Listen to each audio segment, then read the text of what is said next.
Josué, capítulo 1. Eu vou ler com vocês do 1 ao 9.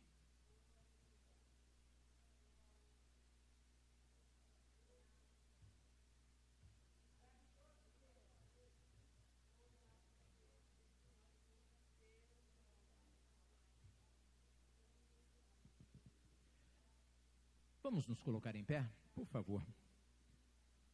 Diz assim o texto bíblico: depois da morte de Moisés, servo do Senhor, disse o Senhor a Josué, filho de Num, auxiliar de Moisés: meu servo Moisés está morto.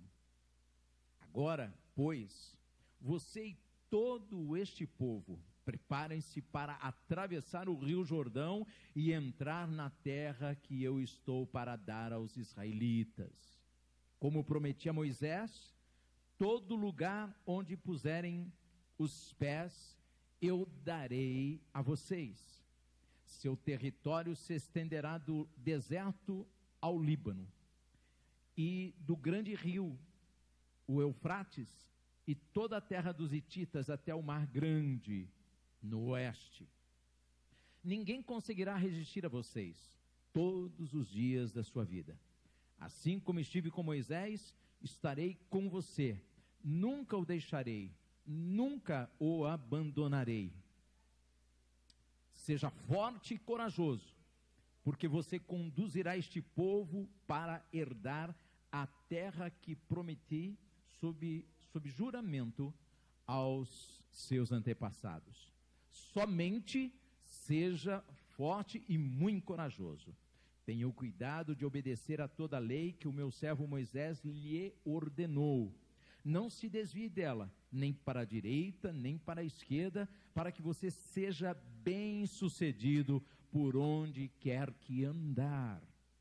Não deixe de falar as palavras deste livro da lei e de meditar nelas de dia e de noite, para que você cumpra fielmente tudo o que nele está escrito. Só então seus caminhos prosperarão e você será bem-sucedido. Não fui eu que lhe ordenei? Então seja forte e corajoso, não se apavore, nem se desanime, pois o Senhor, o seu Deus, está com você por onde você andar. Vamos orar? Feche os teus olhos e diga: Senhor, abre o meu entendimento, capacita-me a compreender a tua palavra. Ah, Senhor Deus de misericórdia infinita, nós estamos reunidos aqui, estivemos louvando o teu nome com cânticos espirituais, estivemos, Senhor, ministrando a tua unção protetora contra toda ação do devorador, e ministrando a tua bênção, Senhor, que abre as janelas dos céus. Mas agora nós queremos ouvir-te, ouvir tua palavra, porque ela é o teu poder para a salvação do que crê, e nós temos crido. Agora queremos entender a tua palavra, porque ela é lâmpada para os nossos pés e luz para o nosso caminho, e nós queremos que ela nos ilumine nessa jornada. Ela é o elemento que fortalece a nossa fé, e nós queremos uma fé forte, vigorosa, que resista aos dias maus. É o que nós te pedimos, Senhor, em nome de Jesus. Abra-nos o entendimento e fortalece-nos na fé. Amém. Amém. Podem sentar-se, queridos.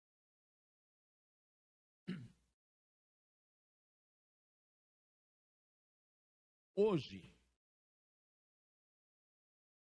é para nós um dia especial, é o primeiro domingo do ano, é o dia da ministração da ceia do Senhor, e é também quando a gente faz projetos, estabelece alvos para este novo ano. A gente sabe que, na prática, nós só estamos dando continuidade ao ano passado.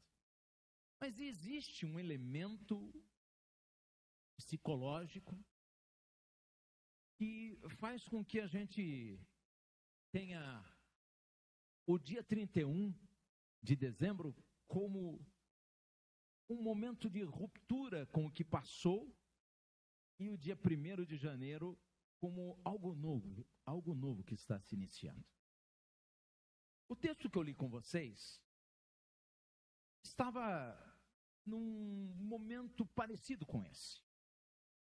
O povo de Israel havia saído do Egito e peregrinado pelo deserto entre o Egito e Canaã durante 40 anos. Então, desde a saída deles até aquele momento, passaram-se 4 décadas. 40 longos anos naquela trajetória pelo meio do deserto. Muitas histórias aconteceram. Muitas coisas importantes eles aprenderam. Muitas situações moldaram e forjaram a fé deles para que estivessem preparados para o que viria. Viria um novo, uma terra nova, uma experiência nova, um tempo novo. Moisés está morto e então Deus convoca Josué, que era o auxiliar imediato de Moisés. E o texto é bem claro. Ele diz, olha, Moisés está morto. Ninguém viu Moisés morrer, né? Moisés morreu sozinho e o seu corpo nunca foi encontrado. Por isso que Josué é informado da morte de Moisés. E ele diz, chegou a hora de avançarmos. O que passou, passou. Agora nós vamos atravessar o Jordão e entrar na terra de Canaã, a terra que mana leite e mel, a terra que eu prometi aos seus antepassados, desde Abraão, Isaque e Jacó. E ele diz assim, versículo 5, ninguém conseguirá resistir a vocês. Isso é algo importante. Ele está dizendo, não será mamão com açúcar. Não vai ser uma tarefa fácil. Vocês não vão chegar lá e já está tudo preparado, mesa preparada para vocês. Vocês vão conquistar essa terra. Eu já liberei para vocês. É uma promessa minha para vocês. Tudo que tem nesse planeta é de Deus. Ele diz, tudo é meu. Tudo é dele.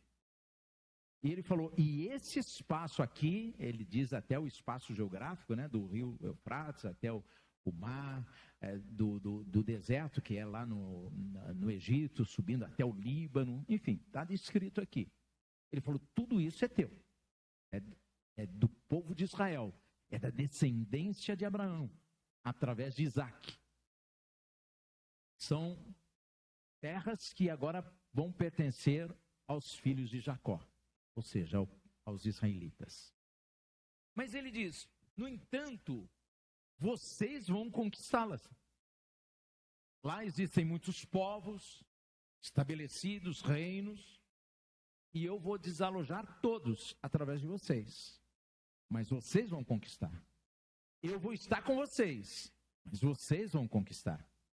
Por isso ele diz assim, o que eu espero de você e do povo? Versículo 6.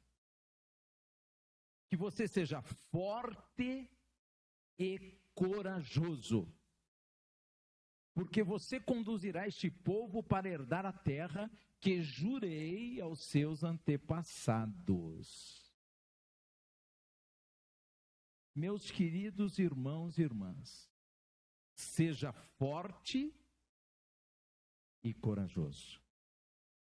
Nós temos um 2026 aí para conquistar, subjugá-lo, sermos mais do que vencedores, mas nós temos que ser fortes e corajosos. Assim como os anos que se antecederam, que passaram, não foram fáceis, nós vivemos momentos difíceis, 2026 não será diferente. Teremos muitos desafios, pessoais, familiares, profissionais, financeiros, espirituais, ministeriais, sociais.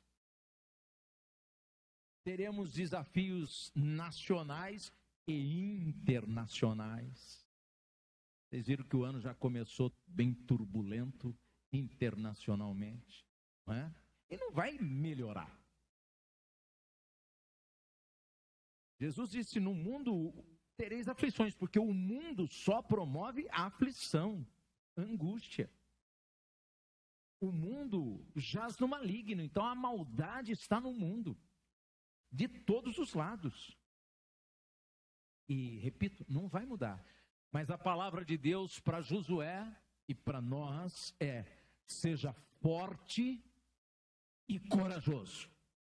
Não olhe para o desafio, para o problema, para a situação, por mais difícil e por mais angustiante que ela seja, não olhe com medo, mas com coragem, que quer dizer fé, ousadia, que quer dizer confia em mim.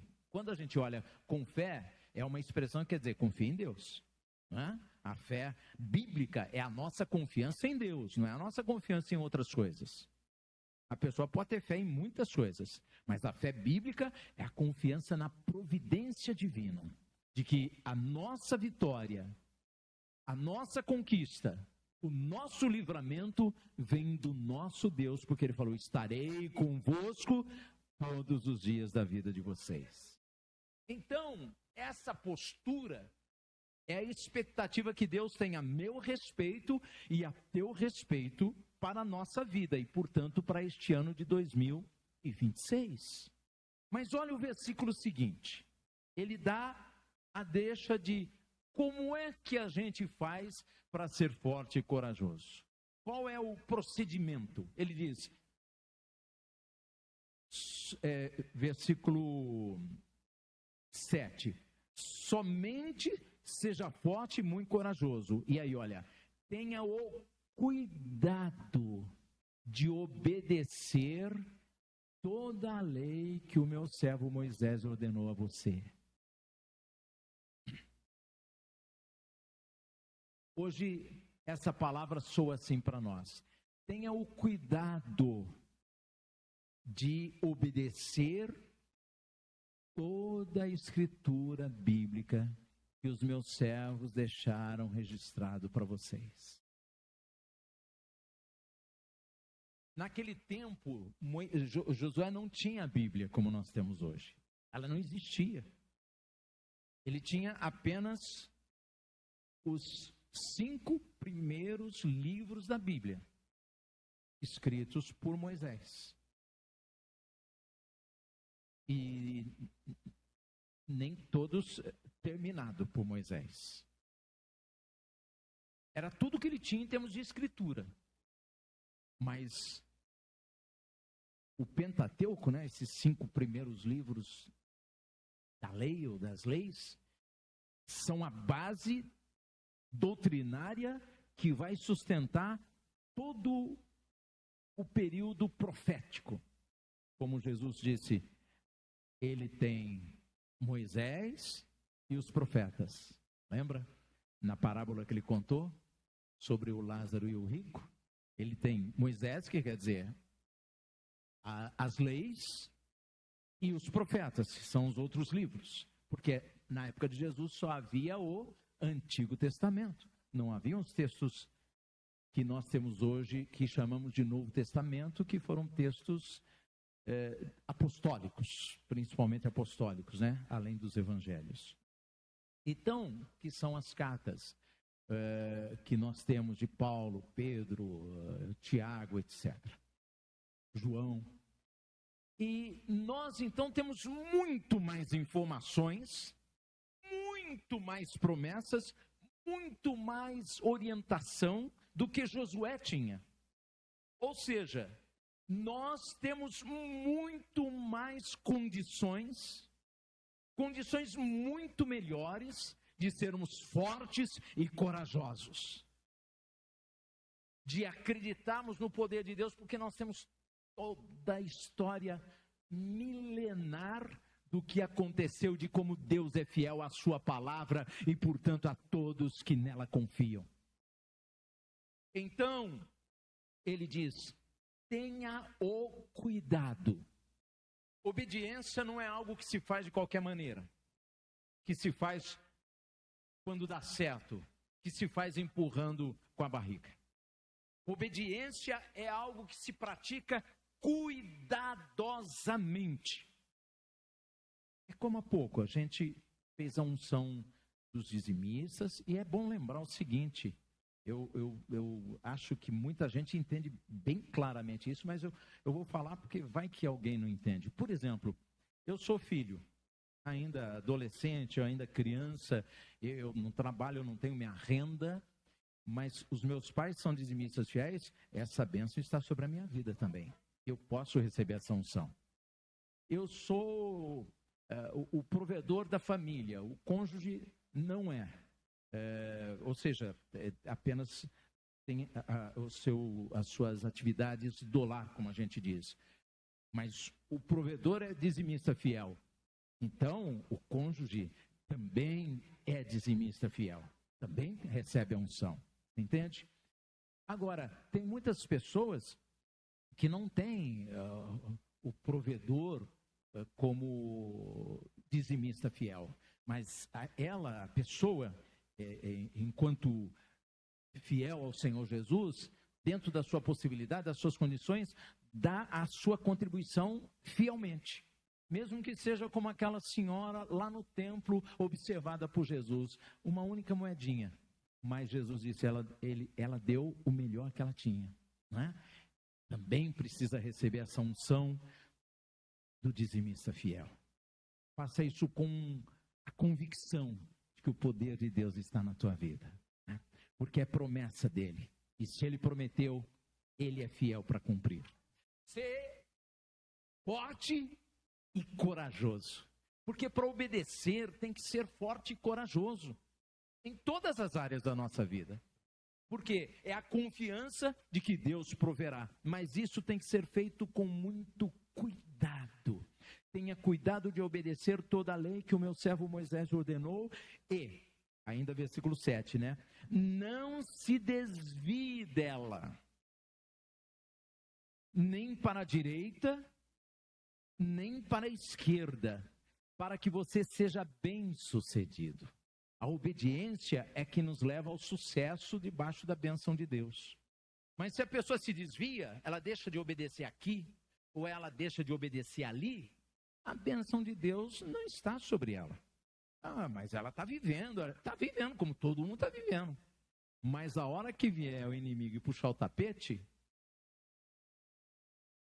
essa pessoa estará vulnerável. E ele puxa, hein? E ele puxa. Versículo 8, há uma outra orientação.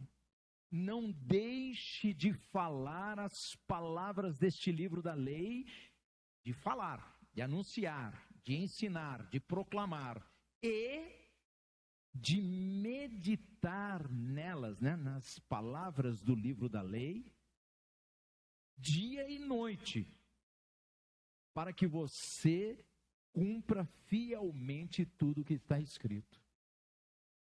Sabe o que a gente sempre incentiva aqui? Leia a Bíblia, leia ela o ano todo, medita, tenha seu tempo de meditação. Não é o pastor Adenir falando, ou a igreja enquanto instituição orientando. É Deus dizendo, faça isso, porque é isso que vai te ligar a mim, é isso que vai fortalecer a tua fé, é isso que vai fazer você confiar em mim. Deus falou isso há milênios, falou para Josué, não deixe de falar das palavras do livro da lei, e não deixe de meditar nelas dia e noite, para que você cumpra fielmente tudo o que está escrito. Olha só o que vem na sequência. Desse modo, ou só então, o que diz lá?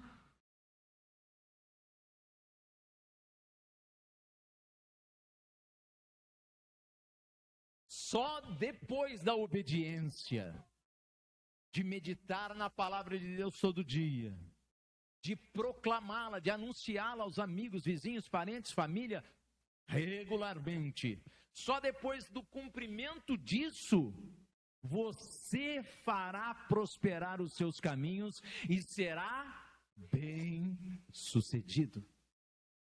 Nós queremos um ano de vitórias. Nós queremos ser bem-sucedidos. Mas de vez em quando, você tem que derrubar a muralha de Jericó. Você tem que enfrentar exércitos poderosos dos amorreus ou dos amalequitas, que são inimigos da fé, inimigos de Deus e do povo de Deus. Porque Jesus disse: o inimigo está ao derredor, ruge como leão, busca quem possa tragar. E sabe qual é o troféu deles? Ou dele, né? Do nosso inimigo? É a nossa cabeça. É destruir a nossa vida. É enfraquecer a nossa fé. É nos tirar do caminho da presença do Senhor Jesus. Mas se eu sou fiel à palavra de Jesus, Jesus então é fiel à sua palavra e, portanto, a bênção dele está na minha vida. Porque a palavra de Deus são promessas, gente. Entenda. A palavra de Deus são promessas para a nossa vida. Obedecê-la faz com que Deus se veja na obrigação de cumprir a promessa. É claro que ele não quer que a gente obedeça automaticamente. Para que isso aconteça, tem que ser um ato de amor, tem que ser um ato de carinho, tem que ser um ato de fidelidade, de comprometimento, de lealdade, tem que ser um ato de cumplicidade, porque é uma relação de pai e filho, pai e filha, de um pai presente que nos ama de uma maneira extraordinariamente grande, profunda, intensa. Mas essa bênção, ela está vinculada à obediência. E ele diz assim, no versículo 9: não fui eu que lhe ordenei? Não fui eu que ordenei a você? Ou seja, a palavra de Deus, Deus está falando, não fui eu que dei para você? Sim ou não? Parece redundante, né? Mas a palavra de Deus, Deus dizendo, não fui eu que dei a você? Então, seja forte e corajoso. Não se apavore nem desanime, pois o Senhor, o seu Deus, estará com você por onde quer que andar. Você crê nisso? Então, se você crê, para que isso se cumpra na tua vida, é preciso a obediência, do jeitinho que Deus orientou Josué. O cristianismo, como modo de vida, ele tem dado lugar a um comportamento de fachada. Eu não sei se você vai por aí nos comércios e você vê que alguns comércios, consultório, algum comércio de venda de produtos, seja o que for, funcionam em casas bem antigas. Se você olhar, o encanamento é antigo, a construção é antiga, o forro é antigo, a casa é antiga. Então eles dão aquela reformada por dentro, pinta, troca as luzes, dá aquela reformada, põe uma sanca, e na frente, faz aquela frente bonita de ACM, por exemplo, né? Coloca aquele letreiro iluminado, e quem olha de fora fala, uau, coisa bonita. Mas ali dentro daquela casa, a construção em si, está pintadinha, está arrumadinha, mas ela é velha. Ela é velha. Às vezes o encanamento está com problema. Os ralos estão tudo bem fechado porque tem barata por ali. E a gente vai lá para comprar alguma coisa, para consultar com alguém, para isso, aquilo. Você entende o que eu estou falando? Tem muita gente que está vivendo um cristianismo de fachada. Tem uma aparência assim, não estou dizendo de aparência física, né? Aparência da sua fé, do seu cristianismo. Bonita, dá a impressão que vai de vento em popa, mas aqui dentro está vazio. A sua fé é pouca, é pequena, vacila no dia mau. Retrocede, enquanto a Bíblia diz que nós não somos daqueles que retrocedem. Tem muita gente que tem essa fachada, né? Está decorado de cristão, maquiado de cristão, de servo de Deus, de serva de Deus, mas os seus relacionamentos são pobres e vazios.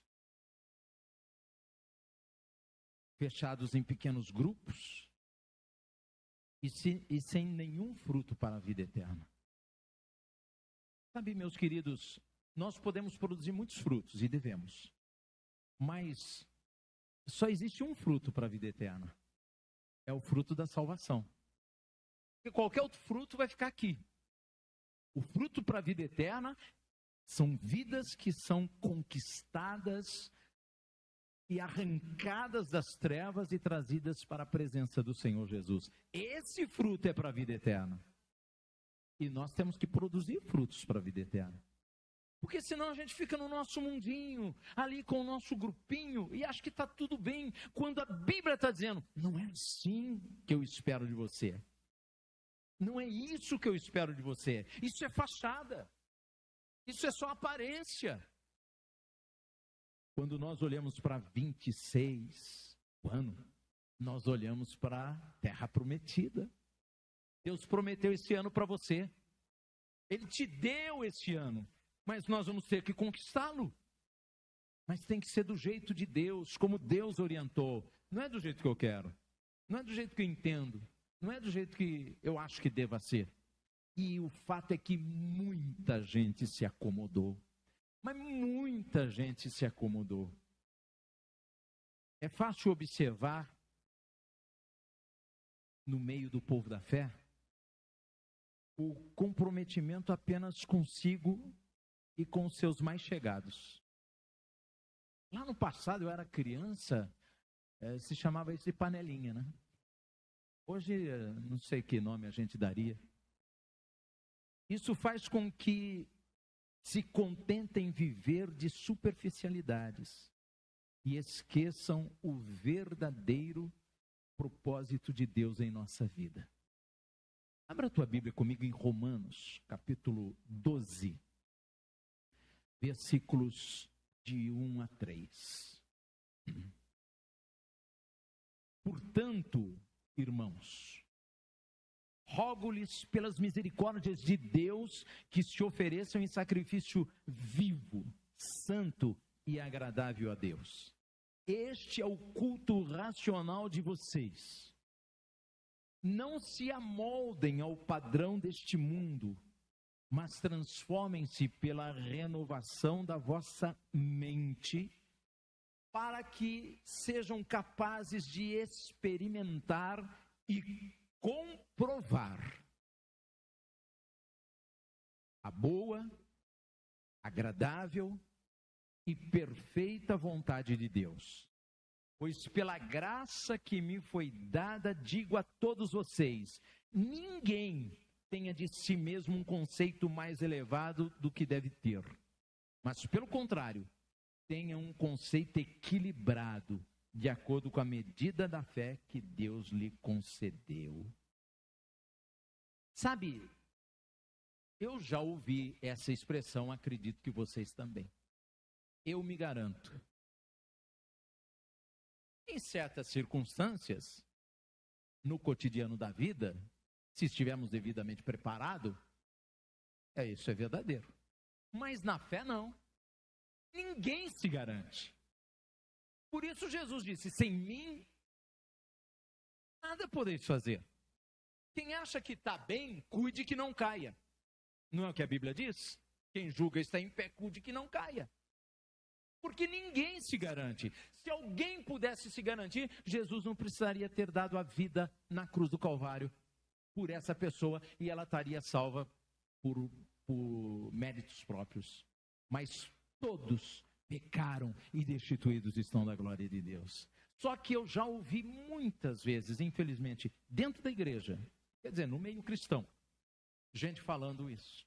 Eu me garanto. Eu e Deus, a gente tem as nossas tratativas. Tem gente que se acha o suprassumo que Deus faz diferença entre um e o outro. Enquanto a palavra de Deus diz assim, ninguém tenha de si um conceito mais elevado do que deve ter. Se apruma. É tipo, menos, é Deus falando conosco, fulano, beltrano, fulano, menos, bem menos. Por quê? Quando a pessoa faz isso, ela está tratando Deus dentro dos seus critérios e não dos de Deus. Dentro daquilo que ela entende que deva ser e do jeito que ela entende que deve ser, não do jeito de Deus. Isso não é submissão. Isso é arrogância diante do Todo-Poderoso. Foi provavelmente a última das lições que Jesus deixou para os apóstolos. Na noite que ele foi traído, ele pegou uma bacia com água, uma toalha, colocou assim na cintura e ele foi lavar os pés de cada um. Lembra? E depois que terminou, ele falou, vocês entenderam o que eu transmiti a vocês nesse ato conhecido por lava-pés? Eu quero que vocês sejam humildes.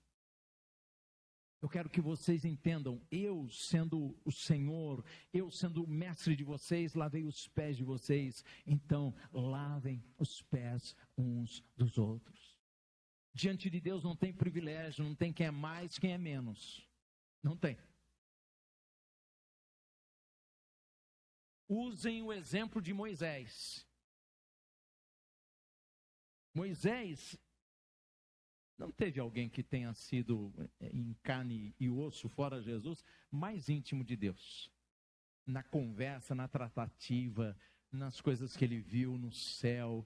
Porque a Bíblia diz que tudo que ele criou ali dentro do tabernáculo, todas as coisas, tudo, Deus mostrou para ele no céu. Ele conversava com Deus, assim como a gente conversa um com o outro. Um dia tentaram dar um golpe no Moisés, irmão e irmã de Moisés, Arão e Miriam. Dá um golpe, puxar o tapete dele. Aí Deus chamou os dois e falou, vem cá vocês dois. Se eu quiser falar com vocês, eu falo através de sonho, através de uma visão, alguma coisa assim. Com o meu servo Moisés, eu falo face a face.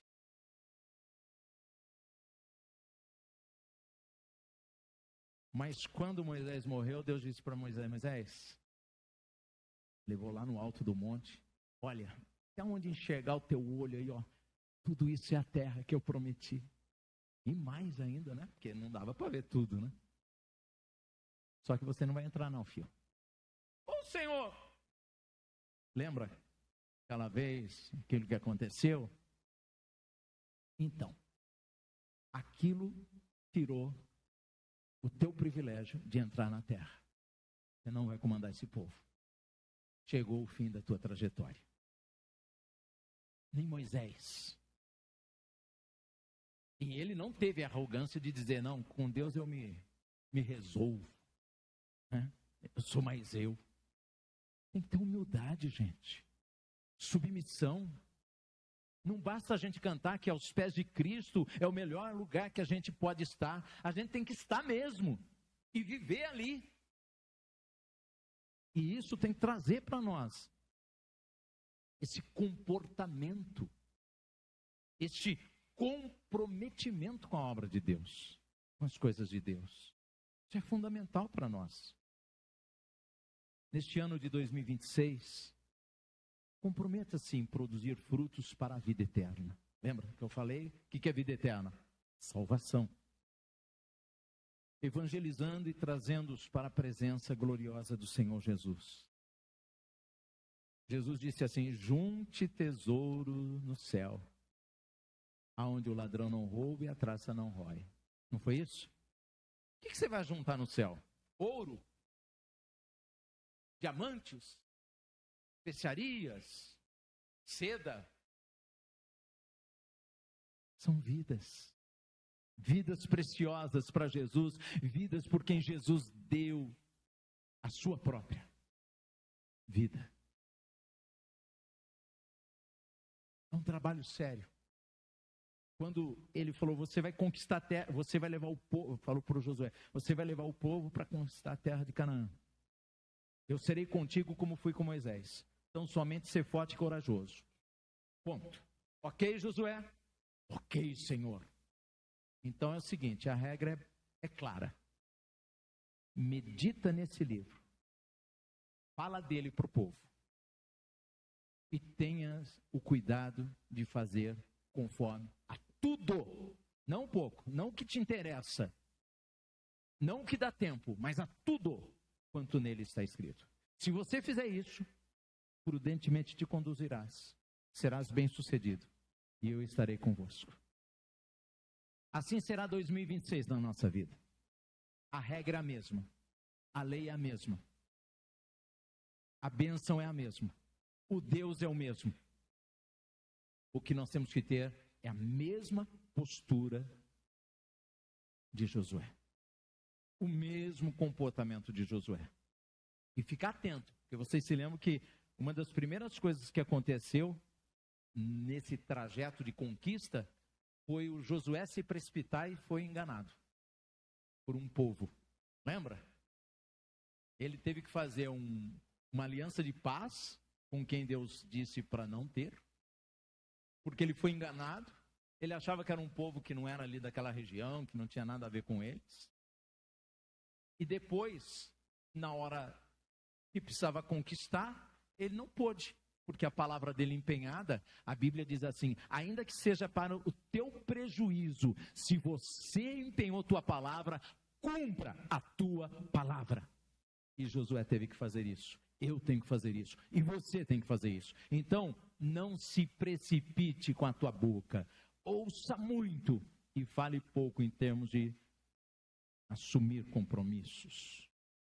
Porque o poder de Deus, ele age na vida daquele que é fiel.